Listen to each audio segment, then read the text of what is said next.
យុវជនជាង16,000 នាក់កំពុងសិក្សានិងចោះឈ្មោះចូលរៀនក្នុងកម្មវិធី TVET 1.5 លាននាក់របាយការណ៍របស់ក្រសួងការងារនិងបណ្ដុំបណ្ដាលវិជ្ជាជីវៈបានចេញផ្សាយកាលពីចុងសប្តាហ៍នេះបានបង្ហាញថាគិតត្រឹមខែកញ្ញាឆ្នាំ2025មានយុវជនចំនួន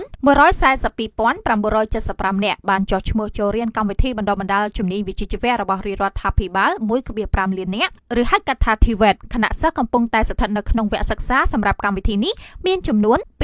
24,062 នាក់លោកសុនមេសាអ្នកនាំពាក្យក្រសួងការងារនិងបណ្ដុំបណ្ដាលវិជ្ជាជីវៈមានប្រសាសន៍ថាក្នុងការចុះឈ្មោះចូលរៀនកម្មវិធី TVET របស់រាជរដ្ឋាភិបាលយុវជនបានចាប់អារម្មណ៍ចុះឈ្មោះចូលរៀនទៅលើវិស័យចំនួន5ច្រើនជាងគេនោះគឺទី1វិស័យធុរកិច្ចនិងព័ត៌មានវិទ្យាទី2វិស័យទេសចរណ៍ទី3វិស័យសំណង់ទី4វិស័យកសិកម្មនិងកសិឧស្សាហកម្មនិងទី5វិស័យសេវាកម្មដើម្បីបំពេញតម្រូវការទីផ្សារការងារបច្ចុប្បន្ននិងអនាគតនិងផ្ដល់ឱកាសទៅដល់យុវជនមកពីគ្រួសារក្រីក្រនិងគ្រួសារងាយរងហានិភ័យព្រមទាំងកម្មករនិយោជិតនិងប្រជាពលរដ្ឋទូទៅក្លាយជាកម្លាំងពលកម្មជំនាញប្រកបដោយសមត្ថភាពនិងផលិតភាពខ្ពស់ដែលជាចំណុចស្នូលសម្រាប់ការអភិវឌ្ឍសង្គមនិងសេដ្ឋកិច្ចសម្ដេចមហាបវរធិបតីហ៊ុនម៉ាណែតនាយករដ្ឋមន្ត្រីនៃកម្ពុជាកាលពីថ្ងៃទី14ខែវិច្ឆិកាឆ្នាំ